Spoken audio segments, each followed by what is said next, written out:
देखो ग्रोथ हमारी दो टाइप की थी, एक अरिथमेटिक ग्रोथ और एक ज्योमेट्रिक ग्रोथ। अरिथमेटिक हम कल पढ़ चुके थे। अरिथमेटिक का जो ग्राफ है वो कैसा था, यहाँ ध्यान दो। अरिथमेटिक का ग्राफ कैसा था, लीनियर ग्राफ था, है ना। अब इक्वेशन क्या थी अरिथमेटिक की, L T is equals to L not plus R T. L T क्या थी, लेंथ जो हो गई है टी टाइम बाद। एल नोट क्या है, लेंथ जो है इनिशियल टाइम पे जब टाइम 0 है। और आर क्या था, ग्रोथ रेट। आर क्या था, ग्रोथ रेट या स्लोप था, ठीक है। और टी तो टाइम है, ठीक है। तो इक्वेशन क्या थी, linear. Let us now see what happens in geometrical growth. In most systems, the initial growth is slow. Mostly systems में जो शुरू वाली ग्रोथ होगी वो कैसी होगी, स्लो होगी। और इसको बोलते हैं लैग फेज। क्या बोलेंगे, लैग फेज बोलेंगे। And it increases rapidly thereafter. और उसके बाद ग्रोथ बहुत तेजी से बढ़ती है एकदम से।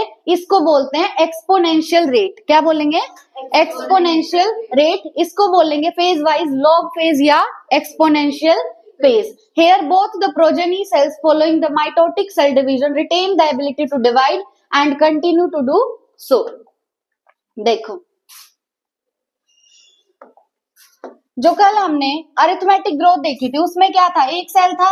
एक सेल में कौन सा डिवीजन हुआ था, हाँ, माइटोसिस। क्या हुआ था, माइटोसिस हुआ था। माइटोसिस में एक सेल से दो सेल बनेंगे। अब आगे कितने सेल डिवाइड कर रहे थे, एक ही डिवाइड करेगा और दूसरा जो है वो चला जाएगा डिफरेंशिएशन में। वो किस में चला जाएगा, डिफरेंशिएशन में। मतलब इसमें डिवीजन नहीं होगा, बंद हो गया इसमें डिवीजन। लेकिन अगर हम बात करें ज्योमेट्रिक ग्रोथ की, तो ज्योमेट्रिक ग्रोथ में भी एक सेल में होता है माइटोसिस। क्या होगा, माइटोसिस होगा। पर एक सेल से जो दो सेल बने हैं आगे वो दोनों डिवाइड करेंगे। मतलब यहाँ पे एक सेल में डिफरेंशिएशन नहीं होगा, तो ये भी दो बनाएगा और ये भी दो बनाएगा। तो यहाँ पे डिवीजन कैसे चल रहा है, एक था फिर उससे दो बने, दो से चार, चार से 8, यूं बनेंगे, ठीक है। ये कौन सी ग्रोथ है, ज्योमेट्रिक ग्रोथ है, ठीक है।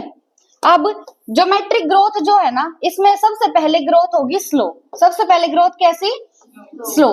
इस फेज को बोलते हैं लैग फेज। क्या बोलेंगे, जैसे हम यूं नहीं कहते कि फोन लैग कर रहा है ना, तो लैग मतलब कोई चीज स्लो हो रही है। तो शुरू में कौन सा फेज आएगा इसमें, लैग फेज। लैग फेज की स्पीड कैसी होगी, बहुत स्लो होगी, रेट स्लो होगा। उसके बाद आता है लॉग फेज। उसके बाद कौन सा फेज है, यहाँ पे ग्रोथ एकदम से बहुत ज्यादा होगी। तो यहाँ पे ग्रोथ होती है एक्सपोनेंशियल रेट से। इसको बोलते हैं एक्सपोनेंशियल फेज। क्या बोलेंगे, एक्सपोनेंशियल फेज, ठीक है।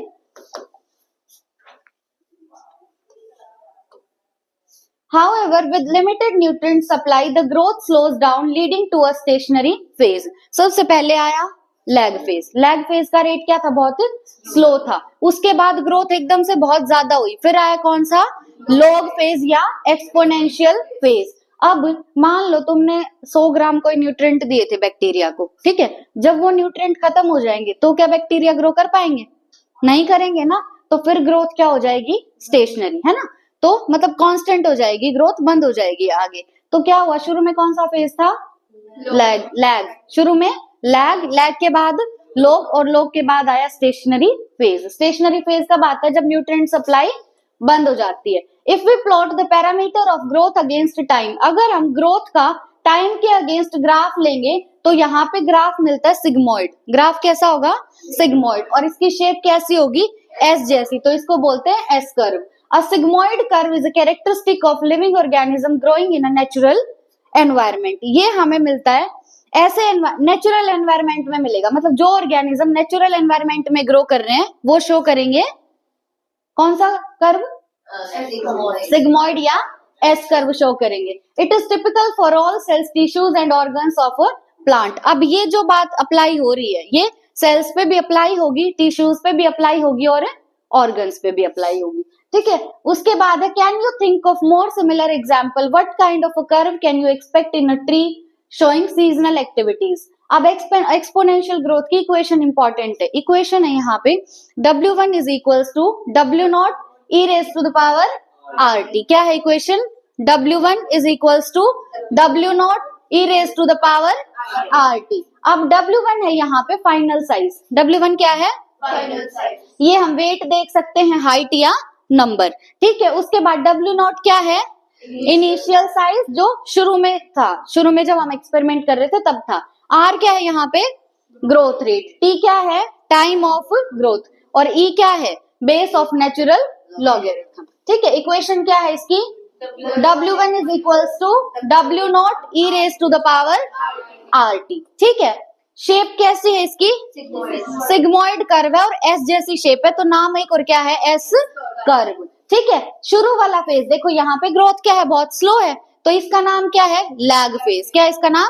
Lag phase. फिर ग्रोथ एकदम से बहुत ज्यादा होगी, तो ये कौन सा फेज? एक्सपोनेंशियल या लॉग फेज। ठीक है, और फिर ग्रोथ जब न्यूट्रिएंट खत्म होगी तो कांस्टेंट होगी, तो ये है स्टेशनरी फेज। ठीक है, तो सिग्मोइड में कितने फेज आते हैं ग्रोथ के? 3। पहला लैग, दूसरा लॉग और तीसरा स्टेशनरी। ठीक है, here R is the relative growth rate। R क्या है यहाँ पे? रिलेटिव ग्रोथ रेट है। अब जैसे मान लो कि अभी तुम्हारी हाइट अगर 5.5 फुट है, ठीक है, अब अगर थोड़े टाइम बाद वो 5 फुट 7 इंच होगी, तो तुम्हारा इंक्रीज कितना हुआ है? 2 इंच। तो वो रिलेटिव देख रहे हो ना तुम, पहले के कंपैरिजन में। ठीक है, तो रिलेटिव का मतलब क्या है कि शुरू में अगर साइज W1 था तो फिर साइज क्या हो गया? शुरू में W0 था तो फिर क्या हो गया? W1। तो ये जो इंक्रीज है ये कैसा है? रिलेटिव। कैसा इंक्रीज है? Relative. And is also the measure of the ability of the plant to produce new plant material referred to as efficiency index। अगर हमें efficiency index का पता करना है तो हम निकाल लेंगे R की वैल्यू। क्या निकालेंगे? R की वैल्यू। efficiency index का मतलब क्या है? प्लांट्स हैं, प्लांट्स खाना बनाते हैं, है ना? तो अगर हमें ये देखना है कि प्लांट्स ने कितना खाना बनाया है, मतलब उसकी एफिशिएंसी कितनी है, अगर हमें उसका एफिशिएंसी इंडेक्स देखना है तो किसकी वैल्यू निकालोगे? R की। ठीक है, रिलेटिव ग्रोथ रेट पता करना है तो किसकी वैल्यू निकालोगे? R की। ठीक है, तो R से तुम्हें 2 चीजें पता चलती है, पहला रिलेटिव ग्रोथ रेट, दूसरा एफिशिएंसी इंडेक्स। एफिशिएंसी इंडेक्स क्या है कि प्लांट की प्रोडक्टिविटी कितनी है। उसके बाद है hence the final size of W1 depends on the initial size W1 W0। अब जो साइज है फाइनल साइज को किससे डिनोट किया है? W1 से। वो डिपेंड करेगा किसके ऊपर? इनिशियल साइज के ऊपर। इनिशियल साइज क्या था? W0। ठीक है, quantitative comparison between the growth of living system can also be made in 2 ways। अब हम करेंगे क्वांटिटेटिव कंपैरिजन। क्या करेंगे?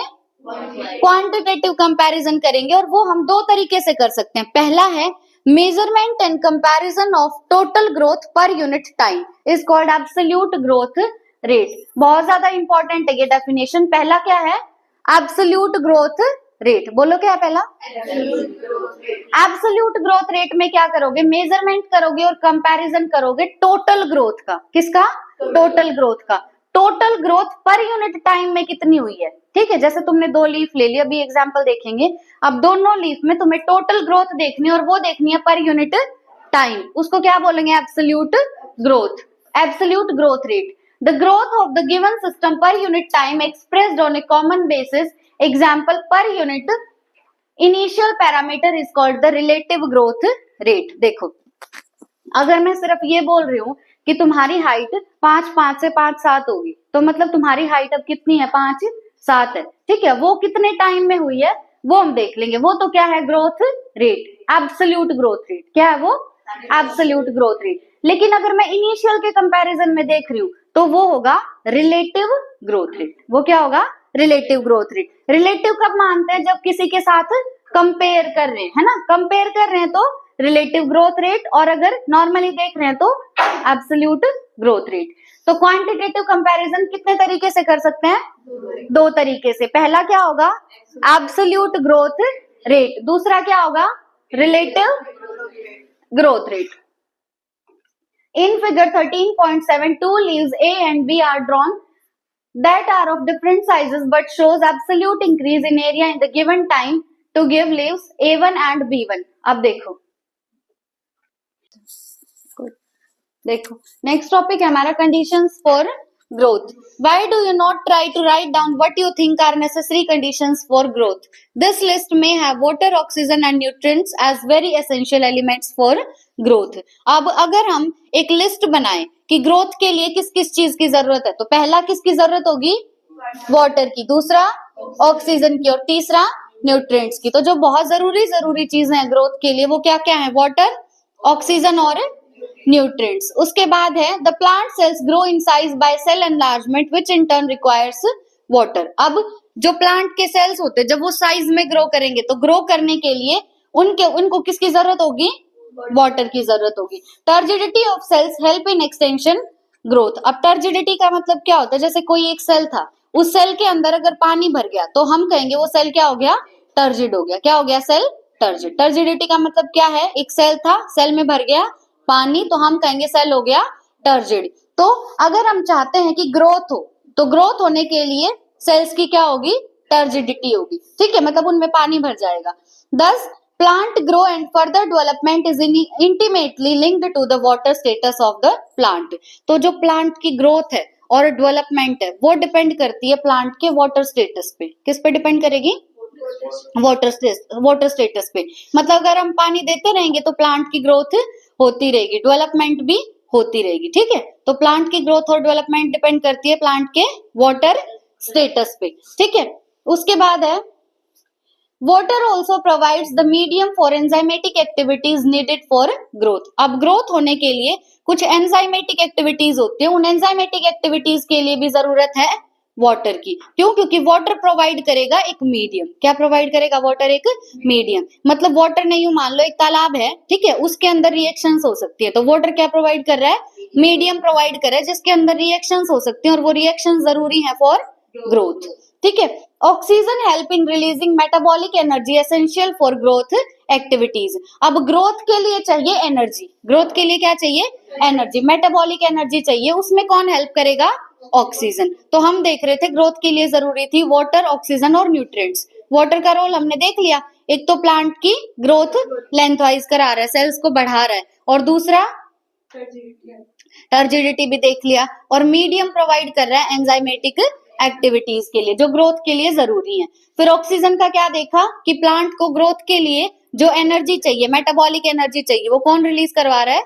ऑक्सीजन रिलीज करवा रहा है। फिर थर्ड आते हैं न्यूट्रिएंट्स। न्यूट्रिएंट्स दो टाइप के होते हैं, मैक्रो न्यूट्रिएंट्स और माइक्रो न्यूट्रिएंट्स। न्यूट्रिएंट्स कितने टाइप के? दो टाइप के, मैक्रो और माइक्रो। ठीक है, are required by plant for the synthesis of protoplasm and act as a source of energy.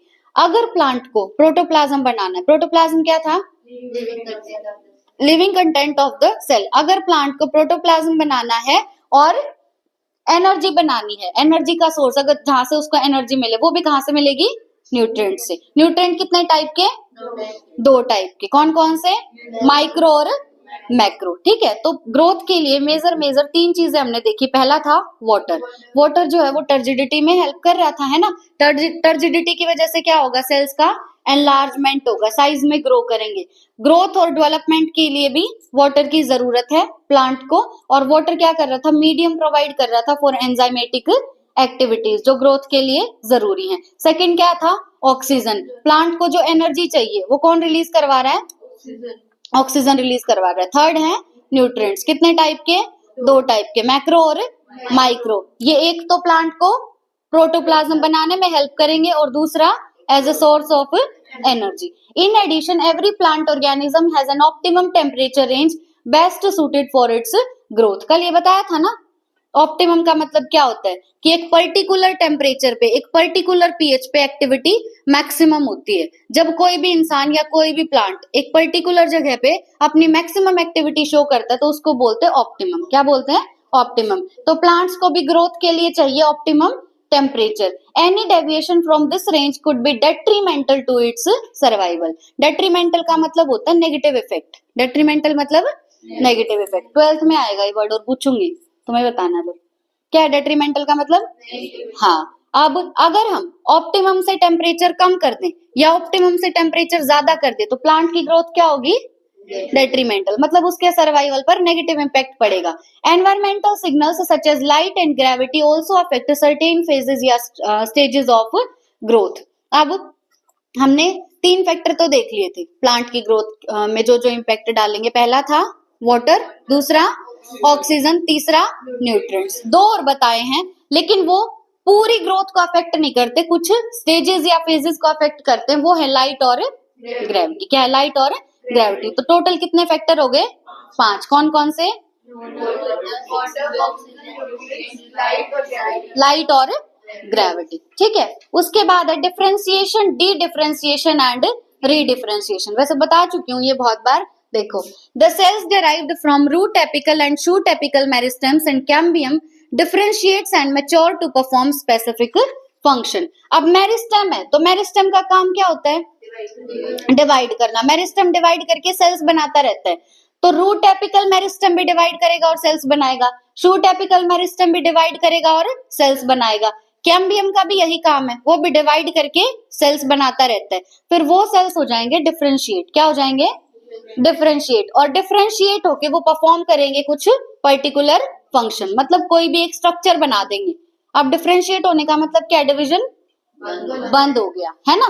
तो किस किस में हुआ? पहले रूट एपिकल मेरिस्टम ने कुछ सेल बनाए, शूट एपिकल मेरिस्टम ने कुछ सेल बनाए और कैम्बियम ने कुछ सेल बनाए। फिर उनमें हो गया डिफरेंशिएशन। तो उन्होंने एक पर्टिकुलर स्ट्रक्चर बना दिया और वो स्ट्रक्चर अब परफॉर्म करेगा कुछ फंक्शन।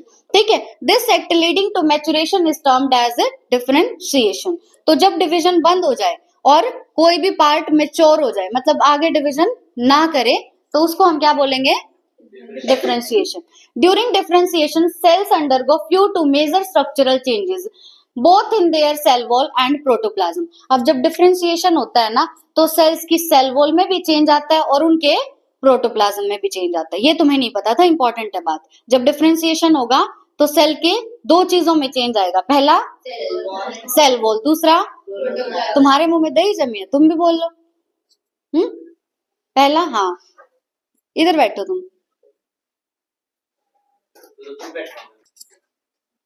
देखो, डिफरेंशिएशन में सेल के दो स्ट्रक्चर्स में चेंज आता है। पहला क्या है? सेल वॉल और दूसरा प्रोटोप्लाज्म। ठीक है। For example, to form a tracheary element. Tracheary element क्या था? याद है किसी को? हाँ, वहां पे थे ना ट्रैकरी एलिमेंट, नहीं है याद?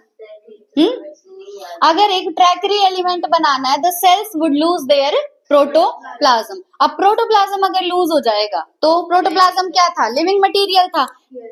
ट्रैकरी एलिमेंट हमें बनाना है तो प्रोटोप्लाज्म खत्म करा दिया, प्रोटोप्लाज्म खत्म करा दिया, तो अब लोग वो लिविंग से क्या हो गया? नॉन लिविंग, डेड हो गया वो, है ना। और ट्रैकरी एलिमेंट कैसे थे हमारे? डेड थे। कैसे थे? डेड थे। ठीक है। They also develop a very strong elastic lignocellulosic secondary cell wall to carry water to long distances even under extreme tension. अब ट्रैकरी एलिमेंट्स जो हैं वो जाइलम के अंदर होते हैं। किसमें होते हैं? जाइलम में। जाइलम का काम क्या होता है?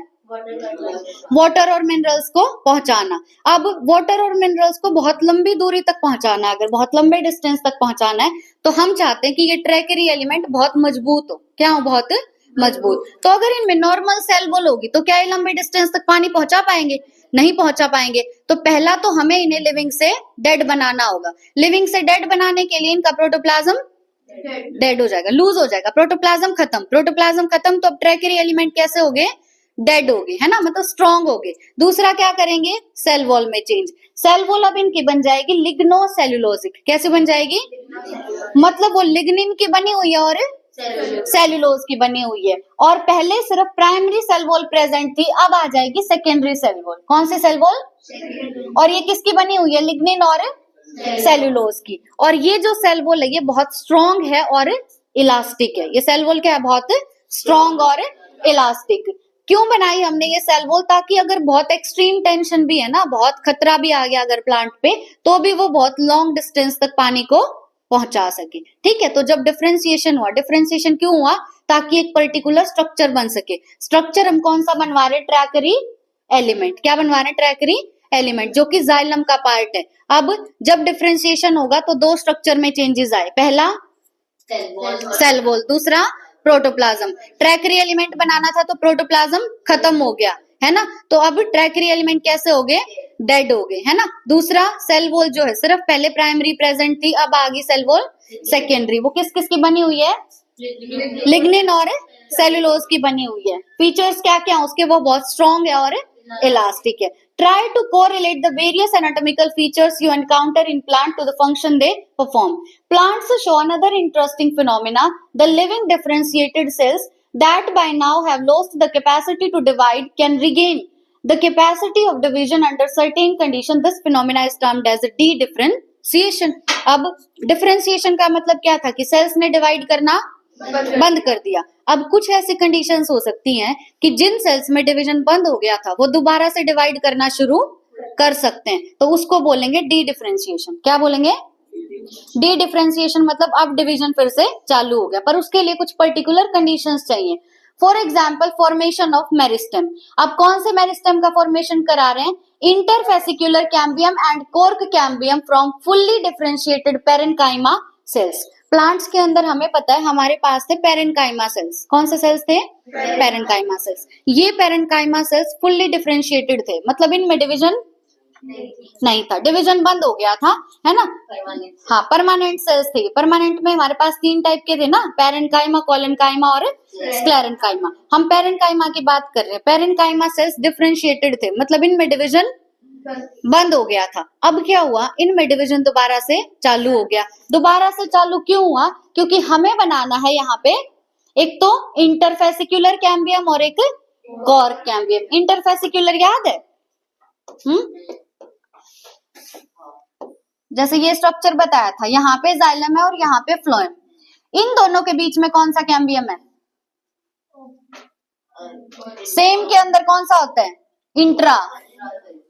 यहाँ पे कैम्बियम है ना जाइलम और फ्लोएम के बीच में, ये इसी के अंदर है, इसी सेल में है, तो इसको बोलते हैं इंट्राफेसिकुलर कैम्बियम. क्या बोलते हैं? Intrafascicular cambium. ये तो प्लांट में शुरू से ही प्रेजेंट थी, है ना. अब यहाँ पे और भी वस्कुलर बंडल होंगे, इस तरीके से होंगे ना.